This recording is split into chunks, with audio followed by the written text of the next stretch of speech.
श्री संत सद्गुरू बाळूमामा प्रसन्न. नमस्कार श्रोते हो, आज आपण श्रवण करत आहात श्री बाळूमामांचा संदेश.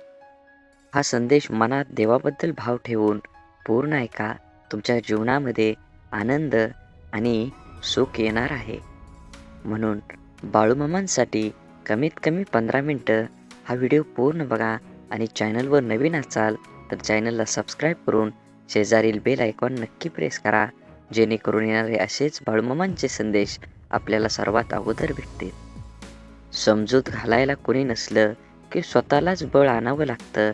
ज्याचे डोळे चांगले ते जगाच्या प्रेमात पडतात, पण ज्याची जीभ गोड असेल तर ते जग त्याच्या प्रेमात पडतं. एक व्यक्ती म्हणून मोठं होताना कधीही माणूस म्हणून छोटं होऊ नका. लागलेली भूक, फाटलेला किस्सा, तुटलेलं मन आणि मिळालेली वागणूक आयुष्य जगण्याची कला शिकवते. रेल्वेचे रूळ हजारो किलोमीटर अंतर साथ साथ चालतात, पण ते जवळ मात्र कधीच येत नाहीत. याचप्रमाणे कोणी स्वतःचं अस्तित्व विसरल्याशिवाय त्याला दुसऱ्याची एकरूप होताच येत नाही, हेही तितकंच खरं. बाळूमामांचा संदेश पाहून दुर्लक्ष करू नका. हा संदेश खूप सकारात्मक आणि चांगल्या आयुष्याला वळण देणारा आहे. हा संदेश तुम्ही जर उघडला असेल तर शेवटपर्यंत नक्की ऐका, जेणेकरून बाळूमामांची कृपा तुमच्यावर आणि तुमच्या कुटुंबावर अखंड राहील आणि तुमच्या जीवनात एक असं वळण येईल की तुम्ही तुमच्या जीवनाचं आपूट पूर्ण आयुष्य बदलून टाकचाल. कारण चांगले विचार आणि चांगली संगत माणसाला नेहमीच यशाच्या शिखरावर नेऊन पोचवतं.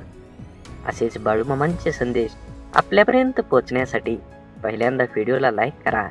चॅनलवर नवीन असाल तर चॅनलला सबस्क्राईब करून शेजारील बेल आयकॉन नक्की प्रेस करा, जेणेकरून येणारे असेच बाळूमामांचे संदेश आपल्याला सगळ्या अगोदर भेटतील. आणि व्हिडिओ आवडला तर कमीत कमी आपल्या प्रियजनांना शेअर नक्की करा आणि कमेंटमध्ये बाळूमामा प्रसन्न लिहायला विसरू नका. श्रीकृष्णाला गीता कोणालाही सांगता आली असती, पण त्याने फक्त अर्जुनाला सांगितले. कारण जसा सांगणारा असावा लागतो तसा ऐकणाराही असावा लागतो. तेव्हाच ज्ञानाचा विकास होत असतो. पोटाची भूक आणि गरजा माणसाला दुनियादारीचे सर्व नियम स्वीकारायला भाग पाडतात. कर्तृत्व आणि जगणं असं असावं, आपल्या असण्याचा प्रभाव आणि नसण्याचा अभाव हा जाणवलाच पाहिजे. म्हणून आनंदाने जगायचा सोपा उपाय काय असेल? जी माणसं हक्काने आपल्याकडे येतात ती परत जाता कामा नये, आणि जी जातात ते आपल्या लक्षात पण येता कामा नयेत. अडथळे तर क्षणिक असतात, पण त्या क्षणात खचून न जाता धीराने त्यांना सामोरं जाणं हेच तर आयुष्य आहे. जीवनात जलद गतीने मिळणारं यश अहंकार निर्माण करतं, तर उशिरा मिळणारं यश आपलं व्यक्तिमत्व तयार करतं.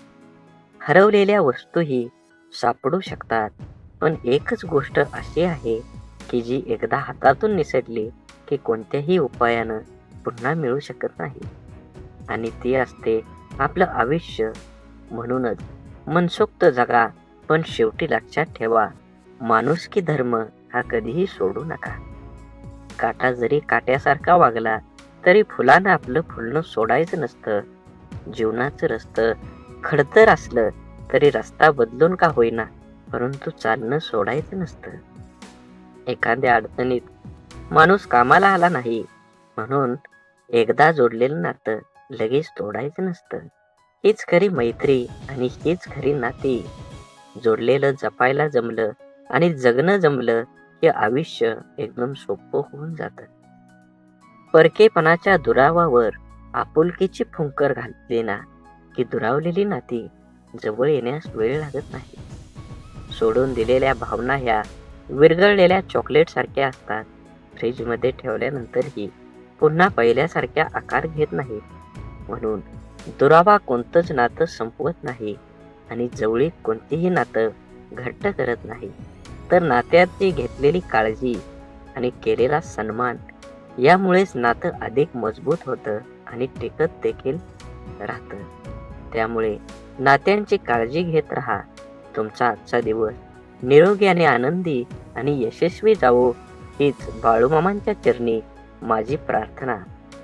बाळूमामा म्हणतात, नक्कीच तुम्ही तुमचं जीवन हे चांगल्या पद्धतीनं जगलं पाहिजे. आयुष्यात अशा माणसांचं असणं खूप आवश्यक असतं, ज्याला मनाची परिस्थिती सांगण्याची शब्दांची गरज नसते. विश्वासघात करणाऱ्या माणसाला जाब विचारण्यापेक्षा त्या माणसाची बोलणं सोडणं हीच त्या व्यक्तीसाठी मोठी शिक्षा असते. माणसाला कधी कधी पाठीमागं लागलेली संकटेच पुढे जाण्याचा मार्ग मोकळे करतात. म्हणून कधी कुणावर विश्वास ठेवू नका, आणि ठेवलात तर त्याच्यावर 100% ठेवा. गरजा आणि इच्छा यामध्ये खूप फरक असतो, आणि त्यांचा समतोल साधताना संपूर्ण आयुष्य निघून जातं. कधी कुणावर जास्त अवलंबून राहू नका. चालता चालता लोक विश्वासघात करतात हो. शब्द देऊन आस निर्माण करण्यापेक्षा साथ देऊन विश्वास निर्माण करणं हे सगळ्यात जास्त महत्वाचं. आयुष्य एकदाच मिळतं, जगायला शिकलं पाहिजे. माझा जन्म गरीब घरात झाला. माझ्याजवळ खानदानी संपत्ती नाही, जमीन नाही. परिस्थितीमुळे मला योग्य शिक्षण मिळालं नाही. याने अशा कित्येक सबबी पुढे करणं, त्यावर चर्चा करून आता हातात आहे तो वेळसुद्धा वाया घालवणं म्हणजे दुःखाचं, अपयशाचं, अधोगतीचं खापर दुसऱ्यांवर फोडणं. दुसऱ्याची सहानुभूती मिळवून मनाचं समाधान करून घेणं हा वेडेपणा आहे. ज्याला आयुष्यात काही करायचंच नाही तो असे बहाणे शोधत असतो. ज्याला आयुष्यात काही मिळवायचं आहे, फक्त जगायचं नाही तर आनंदानं जगायचं आहे, तो कारण न सांगता आहे त्या परिस्थितीत आजूबाजूला लपलेल्या संधी शोधतो. एक माणूस पंखा साफ करण्यासाठी स्टूलवर एक पाय ठेवतो, तेवढ्यात दुसरा पाय ठेवणार, स्टूल तुटतो. तो माणूस वैतागतो, चिडचिड करतो, पण त्याची बायको म्हणते, तुमचं नशीब खरंच खूप चांगलं आहे, स्टूलवर चढल्यावर नाही तुटला, नाहीतर स्टूल बरोबर तुमचाही पाय तुटला असता. घटना एकच आहे, पण दृष्टिकोन दोन आहेत. विचारांची दिशा बदलली की दुःख, अपयश जीवनात जिंकायला, आनंदाने जगायला शिकवतात. म्हणून जगणं निरंतरक म्हणतो तो बेमान आहे. हवं ते घेता आलं पाहिजे. आयुष्य हे खूप मोठं दुकान आहे. आयुष्यात काय मिळवायचं आणि काय सोडून द्यायचं हे ठरवता आलं की जगणं कसं सोपं होतं. आयुष्यात आपल्याला जे नको असतं, जे आपण अगदी निग्रहाने टाळत असतो, तेच पुन्हा पुन्हा आपल्या पुढं येतं असं होतं का? कारण जे आपल्याला नको असतं तिकडे आपण नको तितकं लक्ष देतो, त्या गोष्टींना आपण नको तितकं महत्त्व देतो. जे आपल्याला नको असतं त्या गोष्टींना विरोध, प्रतिकार करण्यात, त्या गोष्टींचा तिरस्कार करताना चिडचिड करत आपण आपली शक्ती वाया घालवतो, आणि हवं ते मिळवण्याकडे लक्ष द्यायला आपल्याकडे वेळ आणि शक्ती उरत नाही. ज्या गोष्टी आपल्याला आवडत नाहीत, नको वाटतात, त्यांच्याकडे जास्त लक्ष देऊ नये. हे असंच का, ते तसंच का असा विचार करण्यात, तक्रारी करण्यात दंग राहू नये. अंधाराची भीती वाटत असेल तर फक्त नको तो अंधार म्हणून तो नाहीसा होत नाही. नेहमीच अंधाराला घाबरण्यापेक्षा अंधारात जाऊन काय होतं ते एकदा बघावं. भीती, भय वाटलं तर ते सहन करावं, आणि एकदाच त्या भयातून मोकळं व्हावं. नसलेल्या भूतांची भीती कायम सोबत बाळगण्यापेक्षा मनावरच्या भीतीची भूत उतरवण्याचा प्रयत्न करावा. म्हणून दुःख, राग ठसठसणाऱ्या जखमेसारखे असतात. सकारात्मकतेने त्याचा पूर्ण निचरा केल्याशिवाय ते बरे होत नाहीत. आपल्या मनाविरुद्ध काही गोष्टी जेव्हा घडतात तेव्हा आपल्याला राग येतो, दुःख होतं. आपल्याला राग, आपला दुःख प्रत्येकजण आपल्या परीने पचवण्याचा, व्यक्त करण्याचा प्रयत्न करत असतो. काही जण अशा दुःखद परिस्थितीतही, मनस्थितीतही सकारात्मक विचार, कृती करतात. आपलं काय चुकलं याचं आत्मपरीक्षण करतात. निसर्गाच्या, ईश्वराच्या सानिध्यात जाऊन शांत राहतात. कोणी आपल्या दुःखाचं सुंदर कविता करतं. काही जण आपल्या मनातल्या भावना पेपरवर उतरवतात आणि मनाला मोकळं करतात. पण नकारात्मक विचार करणारे लोक सैरभैर होतात. आपल्या दुःखाचं खापर दुसऱ्यावर फोडत बसतात. आपल्यावर कसा अन्याय झाला आहे याचं प्रदर्शन करण्यासाठी स्वतःला व्यसनात बुडवून घेतात आणि स्वतःचा त्रास आणखी वाढवतात. आयुष्यात चांगल्या गोष्टी न बघता न मिळालेल्या गोष्टींकडेच लक्ष दिल्याने जीवनात नैराश्य येतं, मन उदास होतं, आपल्या क्षमतेवरचा विश्वास उडतो. जगण्यातले छोटे मोठे इतर आनंदही माणसाला घेता येत नाही. आयुष्यात आपल्याला हवं ते मिळण्याचे असंख्य अगणित मार्ग आणि पर्याय असतात. आयुष्यात काही मिळवायचं असेल, आनंदात जगायचं असेल तर आयुष्याचं मोल जाणून घ्यावं लागतं. स्वतःची किंमत ओळखता यावी लागते. स्वतःच्या क्षमतेवर, योग्यतेवर विश्वास असावा लागतो. जीवनात यश हवं असेल आणि आनंदी जीवन जगायचं असेल तर आपली मानसिकता ही सकारात्मक असायला हवी. जग जसं आहे तसे ते सर्वांना सारखंच आहे. आपल्यासाठी वेगळं व इतर लोकांसाठी वेगळं नाही.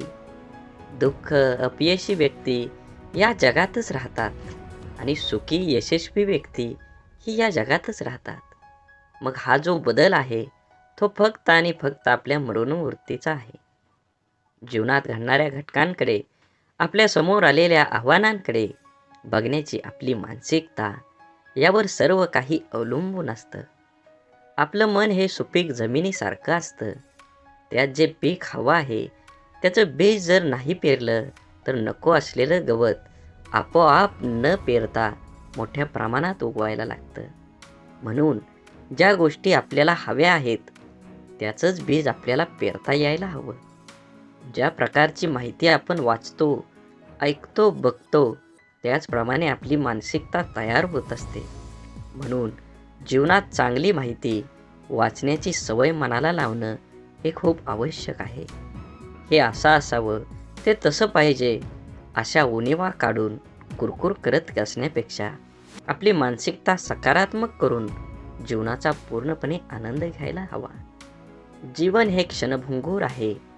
जीवन एकदाच मिळणार आहे. म्हणून जीवनाचा परिपूर्ण आनंद घ्या. परिस्थिती हाताळण्याचं कौशल्य असले की माणूस जीवनात हार मानत नाही. आपण ज्या परिस्थितीत आहोत, ज्या परिस्थितीत का आहोत याची अनेक कारणे आपण देऊ शकतो.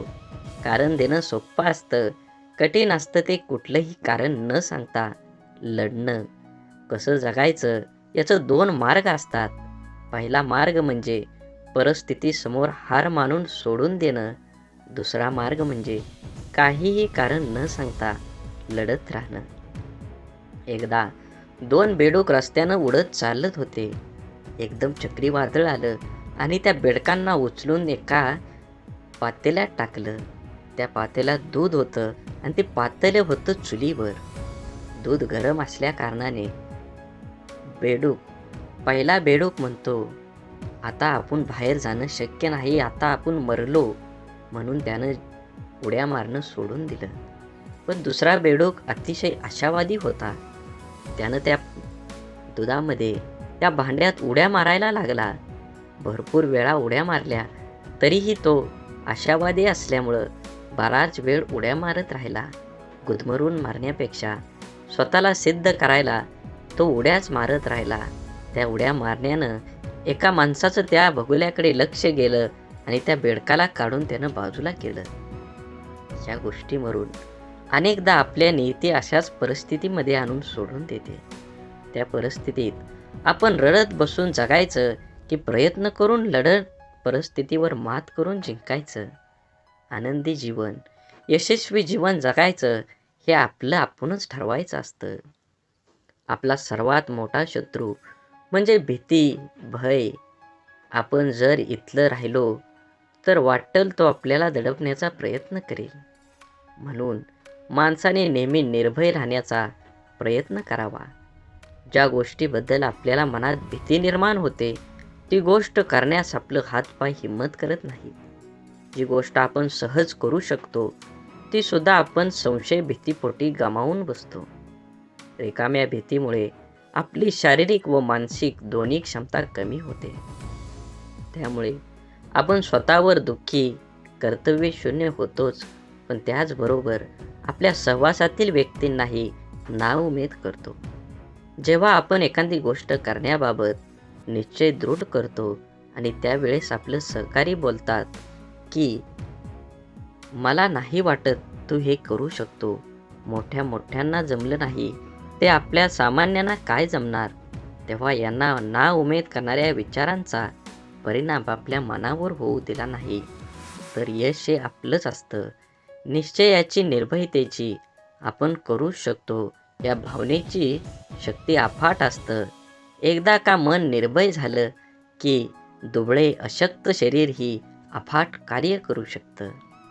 जिवंत असून पुतळ्याप्रमाणे जगण्यापेक्षा मेल्यानंतरही जिवंत राहिलो पाहिजे असे कर्तृत्व निर्माण करता आलं पाहिजे. जबाबदारी दैनंदिन जीवनातला खूप महत्त्वाचा शब्द. अगदी बालपणापासून जे जीवनाच्या शेवटपर्यंत सोबत असतो ती जबाबदारीच आपल्याला आयुष्यात जगायला शिकवते. जबाबदारीचं ओझं अंगावर पडलं की आपण हळूहळू मोठं व्हायला लागतो. सगळ्या गोष्टींची किंमत आपल्याला समजायला लागते. जेव्हा न कळत अचानक एखादी जबाबदारी आपल्यावर येते तेव्हा तिला सामोरं जाण्याचं सामर्थ्य आपल्यात कुठून येतं हे स्वतःला ही कधी कधी कळत नाही. कौटुंबिक, सामाजिक, भौतिक आणि वैयक्तिक अशा सगळ्या जबाबदाऱ्या आपण कळत न कळत पार पाडत असतो. काही जबाबदाऱ्या आपल्याला माहीत असतात त्यामुळे आपण त्याबद्दल विचार करून ठेवलेला असतो. परंतु जीवनात कधी कधी अचानक अनपेक्षित काही जबाबदाऱ्या आपल्या खांद्यावर येऊन पडतात. तेव्हा खरी आपली परीक्षा असते की त्या जबाबदाऱ्या आपण कशा पार पाडतो. तेव्हा आपलं मन, बुद्धीची शक्ती, विचार करण्याची पद्धत समजते. काळजी घेऊन, मन लावून, विश्वासाने एखादं काम पूर्ण म्हणजे आपली जबाबदारी स्वीकारणारे माणसं जीवनात कधीच हार मानत नाही. एकतर ते जिंकतात किंवा शिकतात. जबाबदारी स्वीकारली पाहिजे. ज्या दिवशी आपल्यावर असणारी जबाबदारी ही ओझं वाटायला लागते तेव्हा ती पूर्ण करताना आनंद, उत्साह निघून जातो आणि आपण ती व्यवस्थित पार पाडू शकत नाही. जबाबदारीची जाणीव ही ठेवायची आणि जगायचं स्वतःसाठी, स्वतःच्या मनासाठी आणि स्वतःच्या माणसासाठी. म्हणून जीवन हे खूप सुंदर आहे, त्याचा आनंद घेतला पाहिजे. आपली कठीण परिस्थिती, आपल्यावर आलेली खराब वेळ आपल्या आयुष्यामध्ये खूप मोठं यश मिळवून देऊ शकतं. फक्त त्या परिस्थितीत स्वतःला कमजोर होऊ न देता सकारात्मक दृष्टिकोनानं सामोरं जाणं अत्यंत महत्त्वाचं आहे. बोला बोला बाळूमामांच्या नावानं चांग भलं. झाडे लावा, झाडे जगवा, माती वाचवा, पाणी वाचवा. सेव्ह अर्थ. आणि मनात मामांबद्दल आणि देवाबद्दल भाव असेल तर नक्कीच चॅनलला सबस्क्राईब करून व्हिडिओला लाईक करा. व्हिडिओ जास्तीत जास्त प्रियजनांना शेअर करा आणि कमेंटमध्ये बाळूमामा प्रसन्न लिहायला विसरू नका. धन्यवाद.